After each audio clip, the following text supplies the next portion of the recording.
पूजनीय संत समाज, सज्जनों और देवियों, सदगुरु की एक साखी है। जो मानुष गृह धर्म युत राखे शील विचार, गुरमुख वाणी साधु संग, मन बच सेवा सार। जो आदमी गृहस्थी धर्म के संयुक्त है वो शीलवान होता है, विचारवान होता है, गुरमुख वाणी का आदर करता है, साधु संगत करता है और मनसा वाचा कर्मणा सेवा करता है। ये 5 लक्षण सद्गृहस्थों के बताए गए हैं। संत में ये लक्षण तो पहले से होने चाहिए,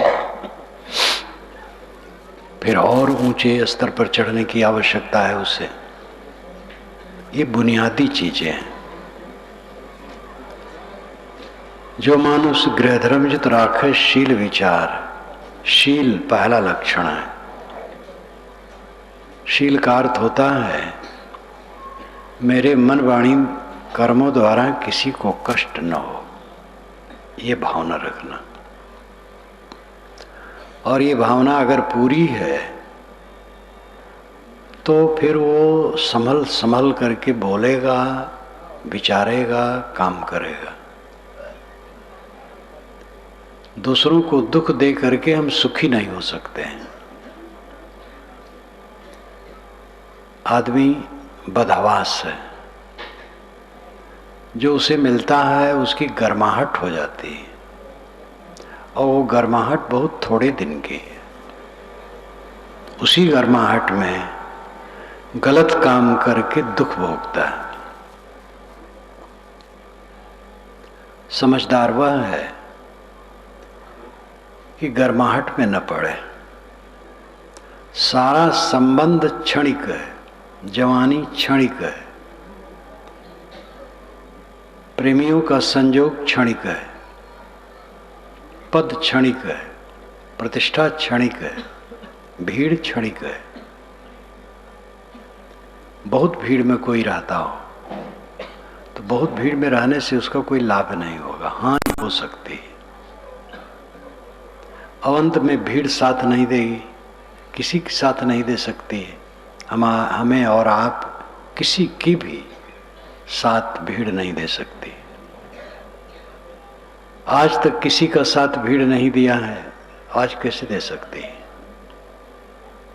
संयोग ही सब क्षणिक है तो गर्माहट कैसी?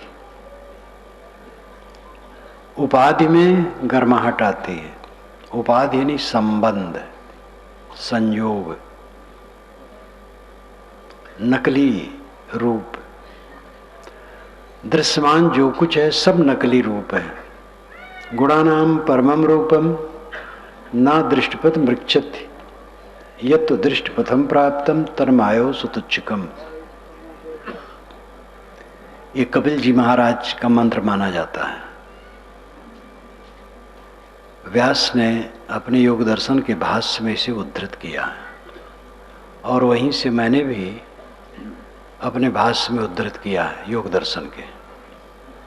ये माना जाता है कि कपिल का यह मंत्र षष्ठी तंत्र से आ रहा है। गुणानाम परमम रूपम न दृष्टिपथ मृक्षति यत् दृष्टिपथम प्राप्तम तन्मायो सुतुच्छकम। गुणों का जो अत्यंत सूक्ष्म रूप है वो दृष्टि से नहीं दिखाई देती है। गुणों का रूप क्या है, गुण क्या है? सांख्य दर्शन की अपनी अलग परिभाषा है। सतरजतम ये गुणों को मूल मानते हैं और प्रकृति उसी का समुच्चय है। लेकिन तथ्य यह है कि प्रकृति मूल है और गुण उसका है, प्रकृति का। प्रकृति गुणी है। श्री निर्मल साहब ने अपनी वाणी में ये प्रश्न कई बार उठाया है। त्रिगुण जिसके गुण है, गुणी फिर कहाँ है? त्रिगुण जिसके गुण है, त्रिगुण तो जो गुण हुआ, सतरजतम गुण है, तो गुणी कौन है? ये उन्होंने प्रश्न उठाया। गुणी का गुण होता है, लेकिन उनकी सांख्य दर्शन की परिपाटी है, उसको हम ये समझें कि पदार्थों का सूक्ष्म स्वरूप आंख से नहीं दिखता है। जड़ परमाणुओं को यंत्र से भी आज तक नहीं देखा जा सका है। जो हमें दिखाई देता है ये यौगिक है, करोड़ों करोड़ों कणों का संयोग है, और ये सच नहीं है। और जो सच है वो दिखाई नहीं देता है। गुणानाम परमम रूपम न दृष्टपथम ऋक्षत। पदार्थों का सूक्ष्म स्वरूप दृष्टपथम न ऋक्षत। ऋक्षत नाम चमकना, दिखाई देना। इंद्रियों के द्वारा पदार्थों के सूक्ष्म स्वरूप दिखते नहीं हैं।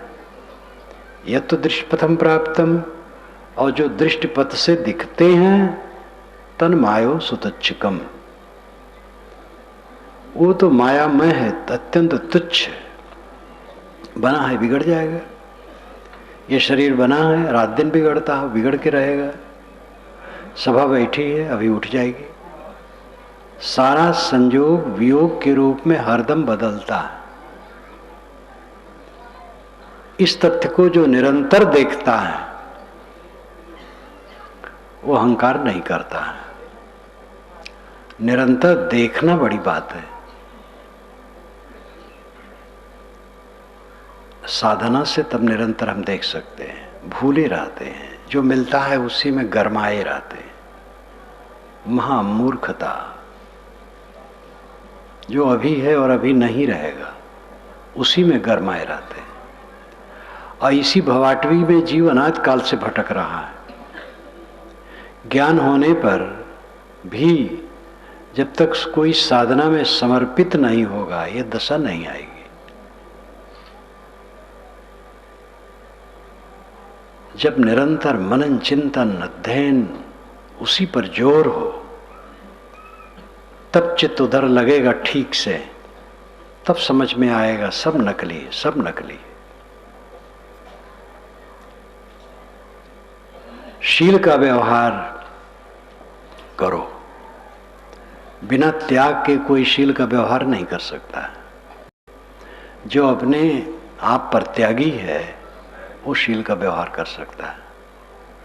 जितना त्याग करोगे उतनी सेवा करोगे, और जितना भोग में लगोगे सेवा नहीं होगी। सेवा अपनी शक्ति दूसरे के सहयोग में लगाने को कहते हैं। शरीर से सेवा, धन से सेवा, वाणी से सेवा, ज्ञान से सेवा, अन्य पदार्थों से सेवा, सभी सेवा में त्याग की जरूरत होती है। जब कोई किसी को देता है कुछ तो अपने लोभ को जीत लेता है, तब देता है। जब कोई झुकता है किसी के सामने तो अहंकार को जीत लेता है। जो शरीर से कुछ काम करता है किसी का तो अहंकार को जीत लेता है, तब करता है। बिना त्याग के सेवा नहीं होती, बिना त्याग के शील का व्यवहार नहीं होता है। शीलवान बनो, अंदर बाहर शील। मेरे द्वारा किसी को तकलीफ न हो। घर में, समाज में, साथ में जो लोग रहते हैं, सबसे बड़ी जरूरी है वहां देखना मेरे द्वारा किसी को कष्ट न हो। कुछ लोग जानबूझ करके कष्ट देना चाहते हैं, और ऐसे लोगों का हृदय बहुत भयंकर होता है, वे सुधर ही नहीं सकते। जो जानबूझ करके तकलीफ देने की चेष्टा करेंगे उनका चित्त कैसे शुद्ध होगा। असावधानी में, भूल में कहीं हो गया तो बात अलग है,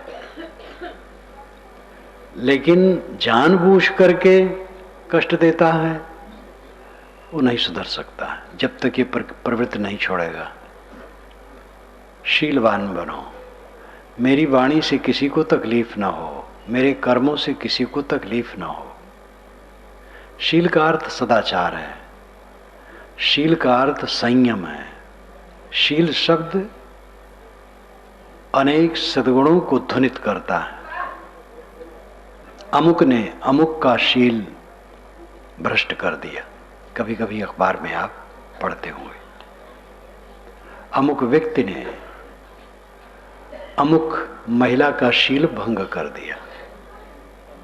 तो शील सदाचार को, संयम को भी कहते हैं। सरल ढंग से शील का अर्थ है कोमल बर्ताव।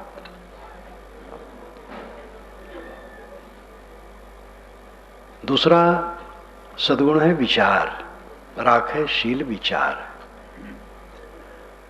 मनुष्य की विशेषता विचार में है। मनुष्य और पशु में फर्क क्या है? विचार का। पशु भी पेट भरता है, प्रजनन करता है, अपने बच्चों को पाल लेता है और जीवन निपटा लेता है। इतना ही आदमी करता है, तो आदमी की आदमियत क्या है? पशु में विचार नहीं, प्राकृतिक ढंग से उसमें विचार नहीं, और विचार कभी उसमें आ नहीं सकता है। दो भैंस, दो गायें चर रही हैं, ट्रेन आई, एक को रौंद करके निकल गई और फड़फड़ा रहा है। दूसरा जानवर सिर उठा के देख सकता है, देख लेगा, फिर चरते चरते दूसरी तरफ चला जाएगा। उसके मन में विचार नहीं आएगा। जानवरों में विचार नहीं होता, स्वाभाविक क्रिया होती, स्वाभाविक प्रवृत्ति होती। मनुष्य विचारवान प्राणी है। मनुष्य और पशु में अंतर है तो विचार का अंतर है। लेकिन जिस आधार बिंदु से मनुष्य और पशु में अंतर है, उस आधार बिंदु को ही मनुष्य खोए बैठा है। जानवर में विचार तो नहीं है, लेकिन प्राकृतिक ढंग से उसका आहार सुंदर है। जो प्राकृतिक भोजन है वही करेगा। अधिकतम जानवर मांस नहीं खाते और खा नहीं सकते। नशा का सेवन तो कोई जानवर नहीं करेगा। अब आदमी विचारवान है, वो क्या करता है? दुनिया में तंबाकू की जितनी शाखाएं हैं, नशा की जितनी शाखाएं हैं, उनको गिनिए तो एक लंबी लिस्ट होगी। और ये सब का निर्माण मनुष्य करता है और मनुष्य इसका सेवन करता है। ये विचारवान है। मधुमक्खी छोटा जानवर है और वो मधुरस बनाता है, जो पौष्टिक, मीठा और अत्यंत गुणकारी प्रसिद्ध है। अब आदमी शराब बनाता है, जिससे बुद्धि भ्रष्ट हो, जीवन नष्ट हो।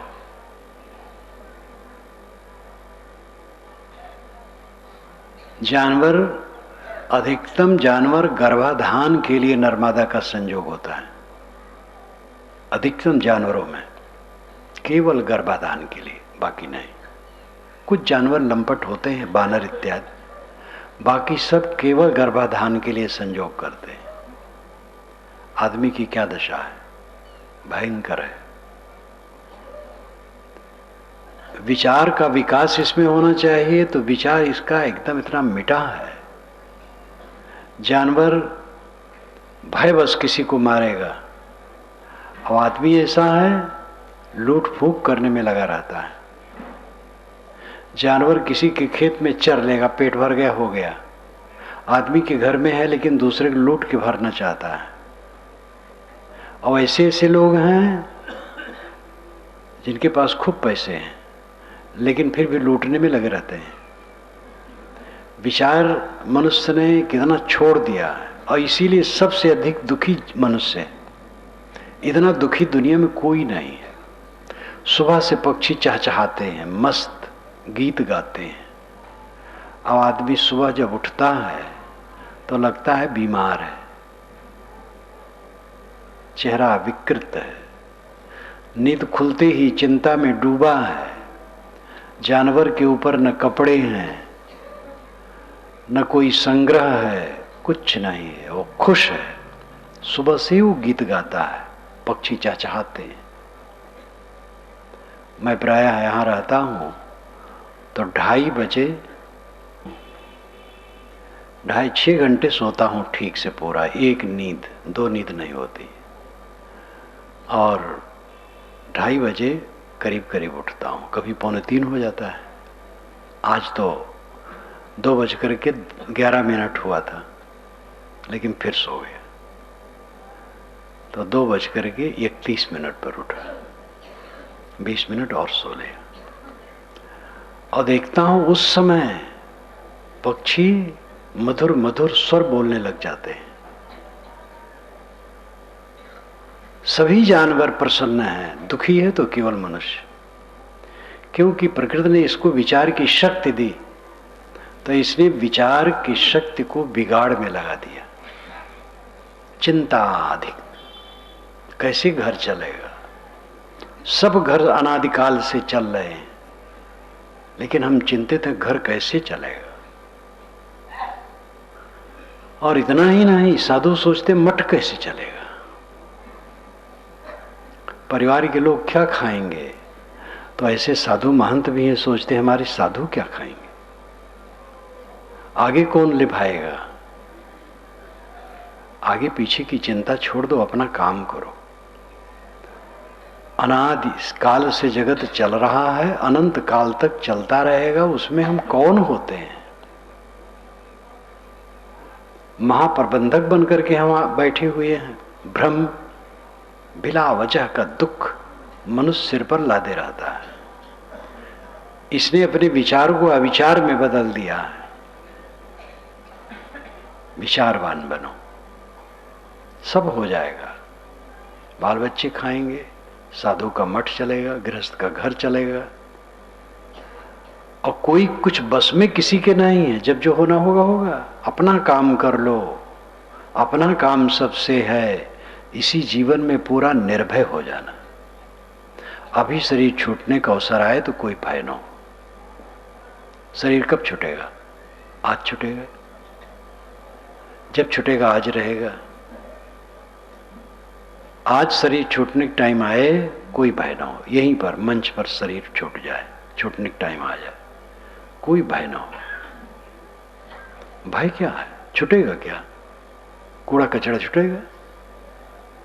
सब एक एक टोकरी कूड़ा कचरा लिए बैठे हैं, और सबको घमंड शरीर का कितना है। और है क्या? टट्टी, पेशाब, हड्डी, मांस, रक्त, पीव, मवाद, गर्मी, उद्वेग, अशांत, चिंता, पीड़ा, इतना सारा पाप लेके बैठे हो। ये छूट जाए तो क्या नुकसान होगा? अगर किसी को चिंता नहीं है, विकार नहीं है मन में, तो फिर बेड़ा पार है, उसको चिंता होगी ही नहीं। सब कुछ नाशवान है, मैं अविनाशी हूं, नित्य शुद्ध बुद्ध निर्मल हूं। इस बोध में जो स्थित है वो कृतार्थ है। और सब समय निर्भय, प्रशांत, आनंदमय, तृप्त हो जाना जीवन का फल है। गृहस्थ, विरक्त, स्त्री, पुरुष, कोई भी हो, इस मनोदशा में जो जीता है वो सफल है। कपड़े बदलने से इस मनोदशा में नहीं आ सकते, साधना करने से आ सकते हैं। कपड़ा तो नाच वाले भी बदल लेते हैं, अच्छे सन्यासी बन जाते हैं। मैंने अपने बचपन में एक नाटक देखा था, तो एक साधु बन करके आया था, तो सिर को भी ढांक करके चद्दर बैठा था ध्यान में। तो लोग पैसा चाहो तो फर्द फेंक दे, और नाटक कर रहा था। हम लोगों को तो कोई पैसा चढ़ाओ फेंकते नहीं है, रख लेते हैं, लेकिन वो फेंक देता था। सब हंसते थे कि दिखा रहा है, नाटक दिखा रहा है। कपड़ा तो कोई बदल लेता है, कपड़ा बदलने से वो मनोदशा नहीं आएगी। ना आश्रम बदलने से आएगी, साधना करने से आएगी। कपड़ा और आश्रम बदला जाता है, इसमें सुविधा होती है, साधना के लिए पूरा आयाम मिलता है, लेकिन जब कोई करे तब तो। आश्रम में आ गया, कपड़ा बदल लिया, वो नहीं करता है और प्रमाद घेर लिया और डूबता है। मोक्ष किसी साधु की जिम्मे की चीज नहीं है, सब मनुष्य मात्र के अधिकार में है। जीवन का परम फल है सदैव परमानंद में जीना, दुख और चिंता से मुक्त होकर जीना। ये विचार का फल है। विचारवान बनो। आप कौन हैं? इस संसार में आए हैं जो देख रहे हैं कब तक है, ये सब क्या है, इनसे हमारा संबंध कितना है, अवंत में क्या रहेगा, ये विचार करो। फिर व्यवहार में भी अपने साथी बराती से सबसे कैसे व्यवहार रखना चाहिए, जिससे किसी को तकलीफ ना हो, ऐसा व्यवहार करना चाहिए। राखे शील विचार गुरुमुख वाणी, गुरुमुख वाणी का आदर करना चाहिए। गुरुमुख वाणी निर्णय हुई। श्री रामराज साहब ने कहा गुरुमुख वाणी निर्णय हुई। निर्णय गुरुमुख वाणी है। निर्णय क्या है? 2-2 4 कहीं का भी हो। सभी शास्त्र आदरणीय हैं। जो लोग अपने ग्रंथ को अनादि आकाशी ईश्वरी मानते हैं, वे दूसरे के ग्रंथ को आदर नहीं देते हैं। और ये झूठ है। कोई पुस्तक आकाश से आई है, कोई पुस्तक आकाश से आई होती तो बेरोक टोक सब मान लेते। सूरज को सब मानते, हवा को सब मानते, आग पानी को सब मानते। ऐसे स्वाभाविक कोई पुस्तक आती आकाश से सब मान लेते। क्योंकि सारी पुस्तकें मनुष्य ने बनाई है, इसलिए हमारी जिम्मेदारी क्या होती है, कर्तव्य क्या होता है? सभी पुस्तकों का आदर करना और जितनी शक्ति हो अध्ययन करके सबसे लाभ लेना। निर्णय को छानना कि सत्य क्या है, क्योंकि कोई पुस्तक ईश्वरी आकाशी नहीं है, सब मनुष्यकृत है। तो पढ़ करके विचारें कि सच क्या है। इसके लिए साहेब की साखी जगत प्रसिद्ध है। साधु ऐसा चाहिए जैसा सूप सुभाए, सार सार को गए रहे थोथा दे उड़ाए। सूप फटक देता है, भूसी उड़ जाती है, चावल रह जाता है। इसी प्रकार सारी गलतियों को हटा दो जो सृष्टि क्रम विरुद्ध है, तर्कहीन है, युक्तहीन है, विवेकहीन है, विश्व के शाश्वत नियमों के कसौटी से अलग है, उसको छोड़ दो। विचारवान बनो। गुरुमुख वाणी का आदर करो, निर्णय का आदर करो। वेद के ऋषि ने भी कहा सक्त में उतुतना पुनंतो यत्र धीरा मनसा वाचम कृत अत्रा सखाया सख्या न जानते भद्र ईशाम लक्ष्मी निहितादिवाच। जैसे चलनी से सत्तू छाना जाता है, वैसे विवेक से वाणी को छानो। ऐसी जगह ही कल्याणकारी लक्ष्मी निवास करती है और मित्र मित्रता के भेद को जानते हैं। वेद की ऋषि चलनी का उदाहरण देते हैं, कबीर साहब सूप का।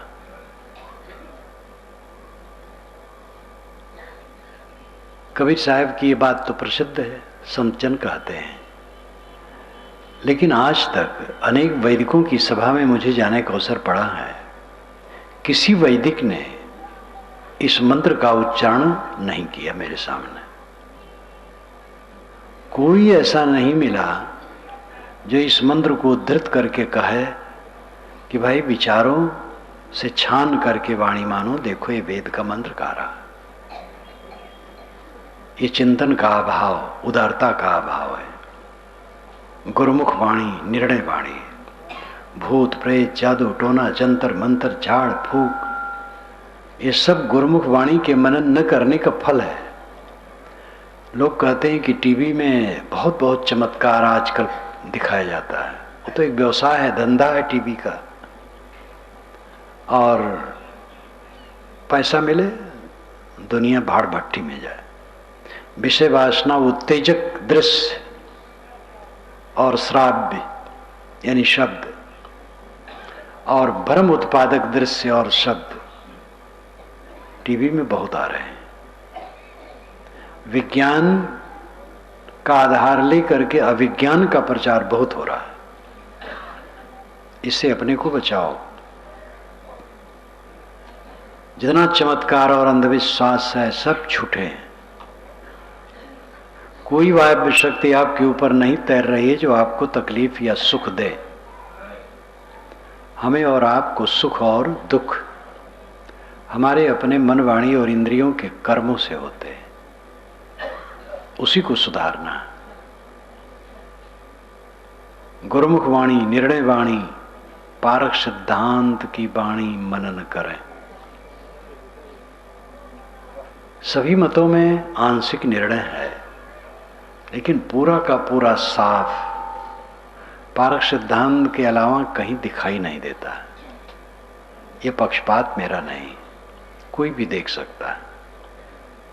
आंशिक निर्णय हर जगह है, कहीं वो अंश ज्यादा है कहीं कम है, लेकिन सर्वांश भ्रांति रहित यथातथ्य पारक सिद्धांत कहता है। पारक सिद्धांत किसी का नहीं है, कबीर पंथ का नहीं है, किसी का नहीं है। पारक का मतलब परख करके समझना। सिद्धांत का मतलब है जो अंत में सिद्ध हो। निर्णय करो जो अंत में सिद्ध हो, वही पारक सिद्धांत है। गुरुमुख वाणी का आदर करो। सज्जन वह है जो गुरुमुख वाणी का आदर करता है।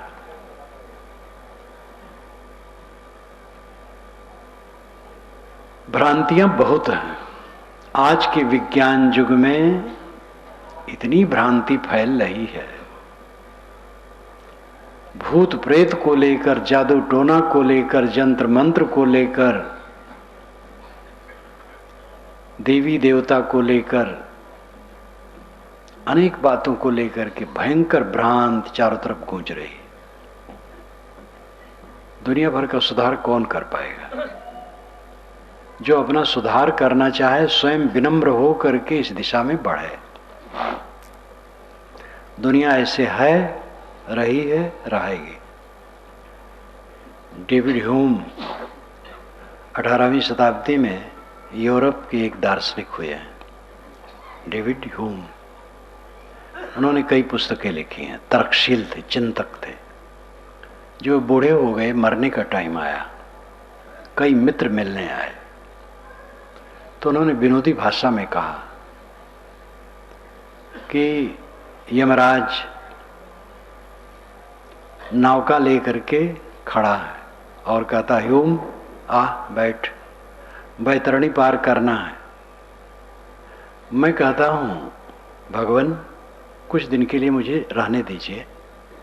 मैंने जो पुस्तकें लिखी हैं मैं देखना चाहता हूँ कि जनता पर इसका क्या प्रभाव हो रहा है, थोड़ा मुझे रहने दीजिए। यमराज कहता है, मिथ्याभिमानी ह्यूम, अरे तेरे जैसे हजारों लोग हजारों वर्षों तक दुनिया में प्रचार करें, दुनिया ऐसे रहेगी, चल नौका में बैठ।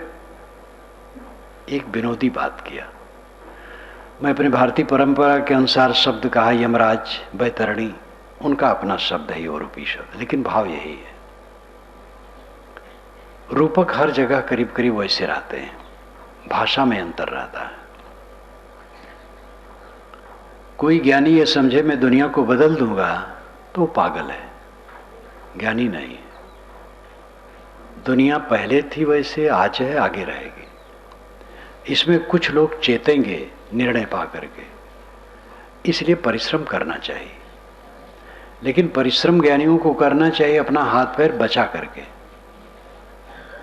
अपनी पूर्ण स्वरूप स्थित का काम करते हुए, ये नहीं कि स्वरूप स्थित का काम छोड़ दिए, शांति का काम छोड़ दिए, दुनिया की जगह नहीं चले, अपने अचेत हो गए। दुनिया तो जग नहीं सकती, अपनों सो गए। कोई भी संत भक्त साधक है, ये भ्रम छोड़ दे कि मैं दुनिया को जगा दूंगा, दुनिया ऐसे रहेगी। सेवा करो, कुछ लोग जरूर जगेंगे। मुझे जागृति आई, मुझे सद्गुरु मिले, संत मिले, भक्त मिले, एक एक बात उनसे मिले, मुझे याद आता है गुरु जी के यहाँ चलूं। बढ़ारा आश्रम मेरा जो मूल आश्रम गुरु आश्रम है, वहाँ से शरीर जहाँ जन्मा है 10-11 किलोमीटर होगा, ज़्यादा नहीं। भक्त लोग मिलें, चलूं, बात सुनूं उनकी, एक एक बात अपरिचित रहे, कबीर पंथ की बात मेरे लिए सुनूं, चौंक हो और अच्छा भी लगे। संतों से सुनूं, गुरु जी से प्रश्न करूं। मैं आऊं, अपना झोला गुरु जी की चौकी के नीचे रख दूं और प्रश्न शुरू कर दूं, गुरु जी उत्तर दें। गुरु जी काफी उत्साहित थे, हमारे जिज्ञासुओं को उत्तर देने में खूब प्रवीण थे। भक्तों, संतों और गुरु जी की प्रेरणा से, विचारों से मुझे मिला और नींद खुली, तो होता है, लाभ होता है। गुरु जी न मिले होते, संत भक्त न मिले होते, हम कहाँ होते पता नहीं, ये दशा होती, भटकते होते। इसलिए संत गुरु का बड़ा उपकार है, अपने भक्तों का उपकार है, सबका उपकार है। हमें और आपको भी चाहिए सेवा करें। लेकिन आप सेवा क्यों करते हैं? यही तो उपदेश करते हैं, दुनिया झूठी है, रहने वाली नहीं है, भजन करो, साधना करो, सुधार करो। तो ये काम पहले अपना करें, अपना ऐसे रहें, सब समय लगे कि सब झूठ है, रहने वाला नहीं। आप कहेंगे सब दिखाई देता, झूठ कैसे है? ये झूठ और सांच दोनों है, दिखाई देता है, झूठ नहीं है। लेकिन झूठ की परिभाषा यह है एक कि जो कभी नहीं है वो झूठ है। जैसे खरगोश के सींग कभी नहीं है, वो झूठ है। बंध्या का पुत्र कभी नहीं, वो झूठ है। आकाश का फूल कभी नहीं, वो झूठ है। एक झूठ ही है, और एक झूठ वह है जो अभी है और अभी न रहे। देखो ये सभा बैठी है, अभी उठ जाएगी, सभा झूठ हो जाएगी। मेरे शरीर की बाल्यावस्था झूठ हो गई, कौमार झूठ हो गया, जवानी झूठ हो गई, बुढ़ापा भी झूठ हो रहा है, अब जर्जरता आ रही है, शरीर एकदम शून्य हो जाएगा, झूठ हो जाएगा। तो ये दूसरे नंबर का जो झूठ है, उस झूठ की मैं चर्चा करता हूं। ये जगत आकाश कुसुम की तरह नहीं है, खरगोश की सींग की तरह नहीं है। ये है, परिवर्तनशील है। जो रूप अभी है आगे नहीं रहेगा, हर समय रूप बदलता है। लोग धोखा में क्यों पड़ते हैं? बच्चे को पालते हैं, प्यार देते हैं, पढ़ाते हैं, लिखाते हैं, बड़ा बड़ा गुमान करते हैं।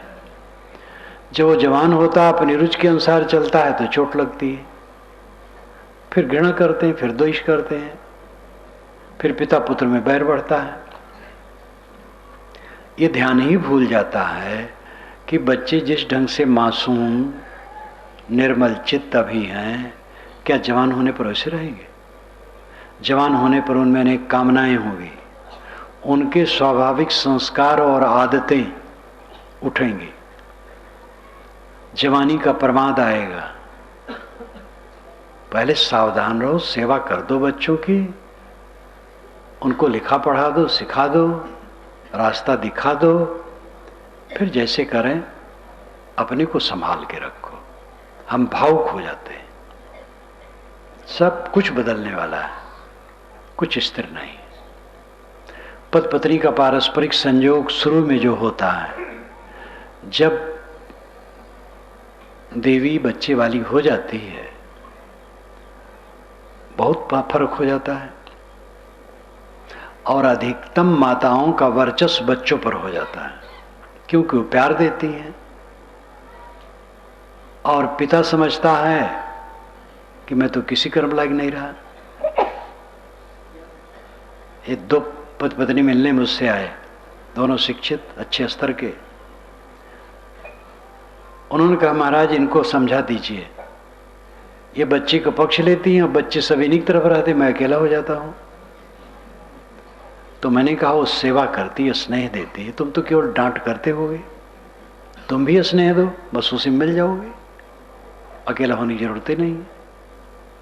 पुरुष का स्वभाव डांटगास और माता का स्वभाव कोमल। एक समान दृश्य रहने वाला नहीं है, सब बदलने वाला है। इसलिए जो एक क्षण रहे दूसरे क्षण न रहे, वैसा वो भी झूठ है। सारा संबंध झूठ है, वैसा रहता नहीं है। और एक दिन पूरा संबंध शून्य हो जाता है। गुरवाणी का विचार करो, निर्णय वाणी का विचार करो, साधु संगत करो। ये चौथी बात है। साधु संगत का अर्थ है अच्छी रहनी से जो रहते हो, अच्छी वाणी बोलते हो, अच्छा व्यवहार करते हो, उनकी संगत साधु संगति है। ये कपड़ा साधु को हो, उसकी संगत करो, ये साधु संगति है, ये नहीं कहा जा सकता। साधु के कपड़े में कुसंगी आपको मिल सकते हैं। साधुओं का वेश का जो ठाट है दुनिया में, भारतवर्ष में, बड़ा बड़ा कुसंग है। अच्छे संत हैं और संत वेश में गड़बड़ भी है। ऐसे साधु वेशधारी मिलेंगे कि आपके विवेक विचार ठंडे हो जाएं, ऐसी ऐसी बात करेंगे। साधु वेश में जो है आशा हमें यही होती है कि इनके द्वारा निर्णय, ज्ञान, वैराग, भक्ति, पवित्र रहने के ही निर्देश मिलेंगे। परंतु साधु संगति है, साधु वेश में हो, किसी वेश में हो, जिसकी रहनी ठीक है, जिसकी वाणी ठीक है, जिसके कर्म ठीक है, जिसमें अंतर्मुखता है, उसकी संगत करो, उससे रोशनी मिलेगी। हजरत मोहम्मद ने कहा है हदीस में, जो कम बोलता हो और दुनिया से उदास रहता हो, उसके पास बैठो, उससे तुम्हें रूहानी ताकत मिलेगी, आत्मिक शक्ति मिलेगी। दुनिया से उदास रहने का मतलब है चक्कर मकर में न भूलता हो, सादा रहता हो। दुनिया से उदास का मतलब कर्तव्य छोड़ देना नहीं है, कर्तव्य तो करना चाहिए। और सभी महापुरुषों ने यह निर्देश दिया है, साधु संगति, जिसकी संगत से हमारे में परिवर्तन आए, वो साधु संगति। अब संगत अच्छी, लेकिन हम ही गलत हैं, पात्रता हमारे में नहीं है, तो साधु का क्या दोष है? साधु संत अच्छी बात कहते, अच्छी रहनी में भी है, लेकिन हमारे में पात्रता नहीं, हम ले ही नहीं रहे हैं, तो क्या करेंगे? साधु संगत करो, जिनकी संगत में बैठने से, रहने से विचार भक्ति की तरफ, ज्ञान की तरफ, सेवा की तरफ लगे, श्रद्धा की तरफ लगे, आत्मोन्नत की तरफ लगे, वो साधु संगति। वो साधु वेश हो, गृहस्थ वेश हो, कोई भी हो। अंतिम बात है मनवच सेवा सार, मनसा वाचा कर्मणा सेवा करो। सेवा सबको जरूरी है। देखो ये पंडाल बना है, किसी ने बनाया है, सब काम हमारे साधु के हैं, पूरा का पूरा जो आप देख रहे हैं सब काम साधु के हैं। इनमें आपसी संगठन बढ़िया है और सब तत्पर रहते हैं। तो सेवा किए हैं तो हम लोगों को सुविधा मिली है। लाइट लगाना और कुल सब का सब पूरा टोटली सब ये लोग किए, ये सेवा है। कितने संत भक्त आए हैं, वो भी सेवा में लग गए हैं जब आए हैं। भोजन परोसने में खूब लोग डट पड़ते हैं, बनाने में, अमनिया करने में, सफाई में, हर काम में ये सेवा है। शरीर से सेवा होती है, धन से होती है, मन से होती है, वाणी से होती है, ज्ञान से होती है। जिसकी शक्ति जैसी है कुछ ऐसा करना चाहिए जिससे दूसरे को सहयोग हो, ये सेवा है। घर में जरूरी है, बाहर जरूरी है, हर जगह जरूरी है। परिवार में है, कोई काम करता कोई नहीं करता है तो ठीक नहीं है। काम सबको करना चाहिए, अपनी योग्यता और शक्ति के अनुसार सबको काम करना चाहिए। सभी काम उपयोगी हैं। मनसा वाचा कर्मणा सेवा में लगो, सबसे सेवक धर्म कठोरा, गोस्वामी जी ने कहा। सेवक धर्म सबसे कठोर है। भरत जी के मुख से कहलवाया। भरत जी जब गंगा से पार जाने लगे तो गंगा तक तो राम जी रथ पर आए थे, वहाँ रथ छोड़ दिए थे तो नंगे पैर गए थे, यानी पैर से गए थे। तो जब भरत सुने कि यहाँ से वो पैर से गए हैं, रथ से नहीं, तो फिर वो ज्योति भी छोड़ दिए और उन्होंने ये कहा, सिर भर जाऊं उचित असमोरा, सबसे सेवक धर्म कठोरा। राम जी यहाँ से पैदल गए हैं तो हमें तो चाहिए सिर के बल जाए।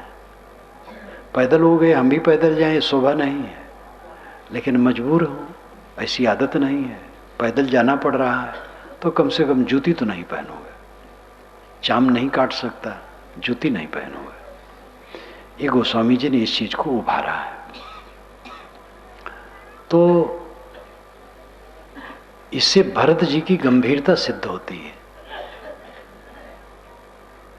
अगर आप किसी के सामने झुकते हैं तो आप बड़े हो जाते हैं।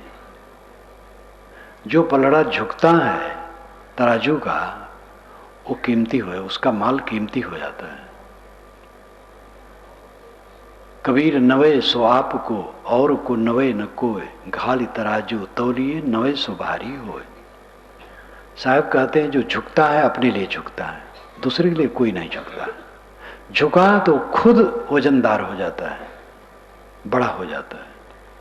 कोई व्यक्ति आपको मिले कि जो आपकी सेवा कर दे, सहयोग कर दे, तो आपके दिल में वो बस जाएगा। सेवा सबको प्रिय है, हमें भी सेवा करना चाहिए। जहां रहो सेवा परायण रहो, सेवक रहो, सब सेवक है। गुरु भी सेवक है। गुरु अपने को गुरु न माने। भोला है जो अपने गुरु मानता है, वो भी सेवक है समाज का। सब सेवक है।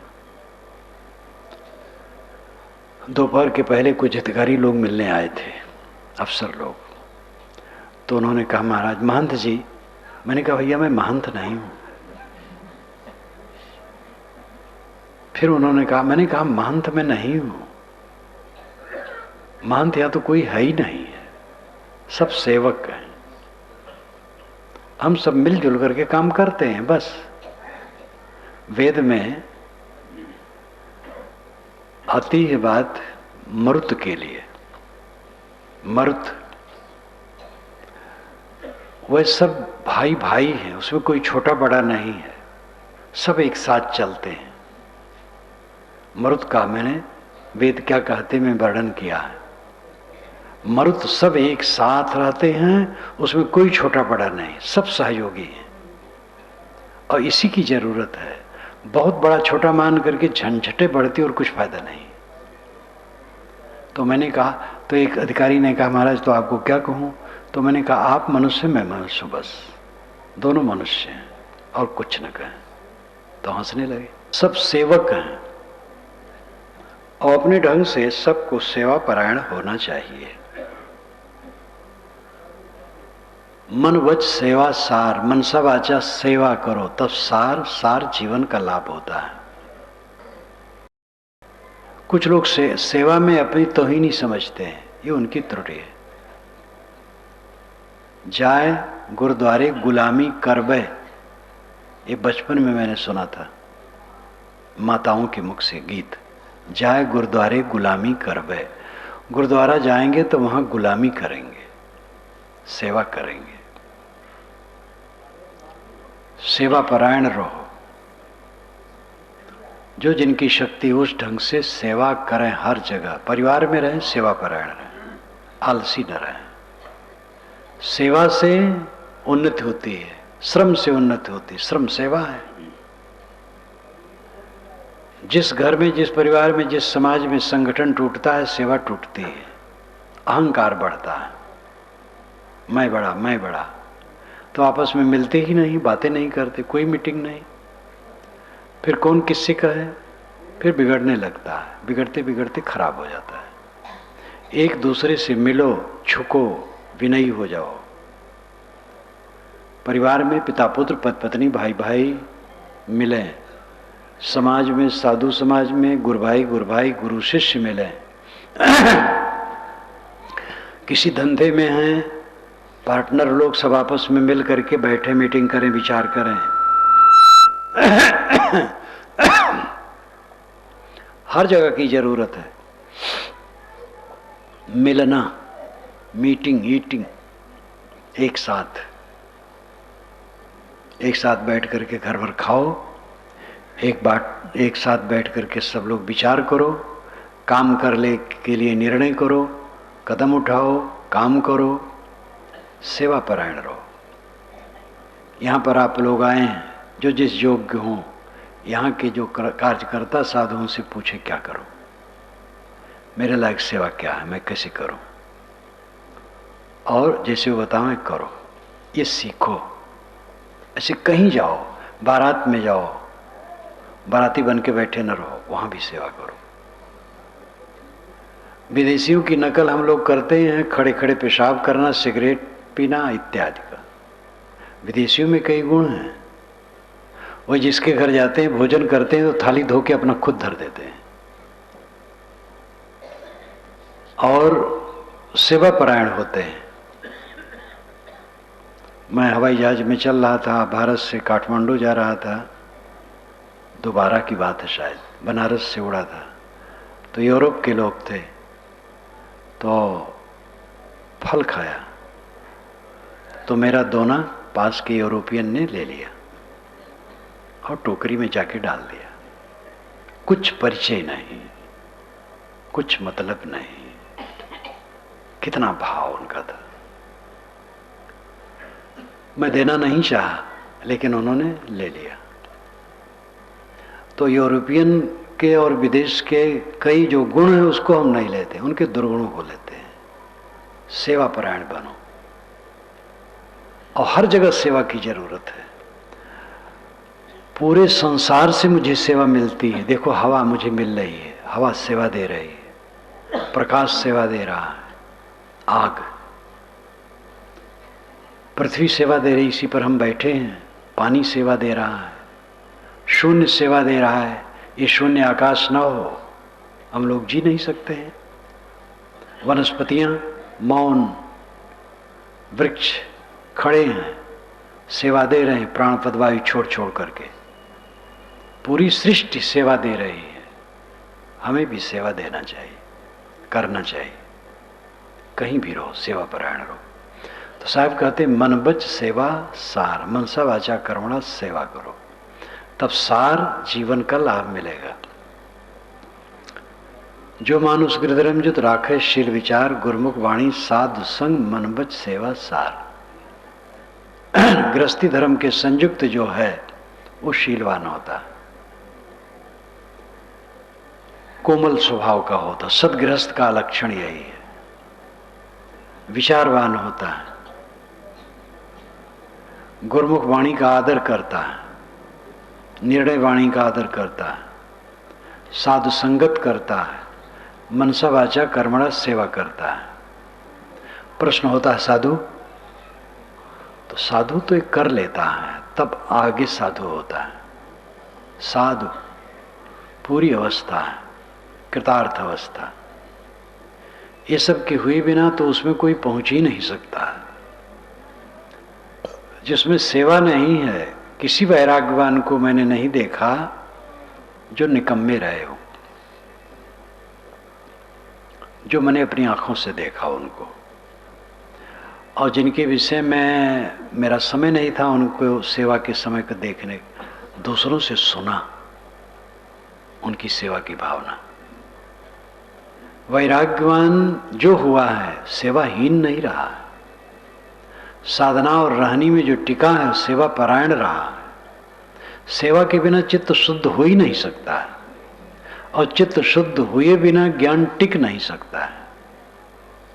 घर में 4 लोग काम करते, एक आदमी बैठा है, अहंकार बस भले बैठा है, आलस्य और अहंकार से उसका चित्त भयभीत रहेगा, चंचल रहेगा कि लोग काम करते मैं नहीं करता हूं, लोग मुझे सोचते होंगे कुछ। अपनी योग्यता की सेवा जो नहीं करता है उसका चित्त शुद्ध नहीं होता है, और जो सेवा करता है उसका चित्त शुद्ध हो जाता है, प्रसन्नता हो जाती है, हृदय स्वच्छ हो जाता है। जैसे कमाए हुए खेत में बीज डालने से बीज उगते हैं और फसल अच्छी होती है, ऐसे सेवा से शुद्ध चित्त में ज्ञान के बीज जब पड़ते हैं तो लहलहा उठते हैं। साधकों में उन्नति क्यों नहीं होती? सेवा परायणता नहीं।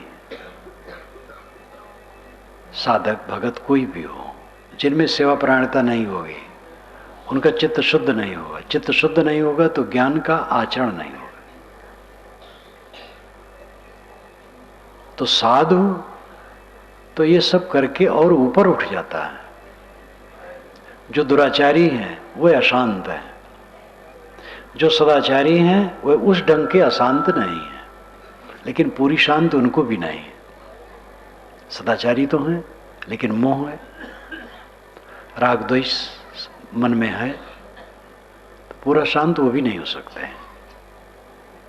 वैराग्यवान है और राग द्वेष को त्यागते हैं,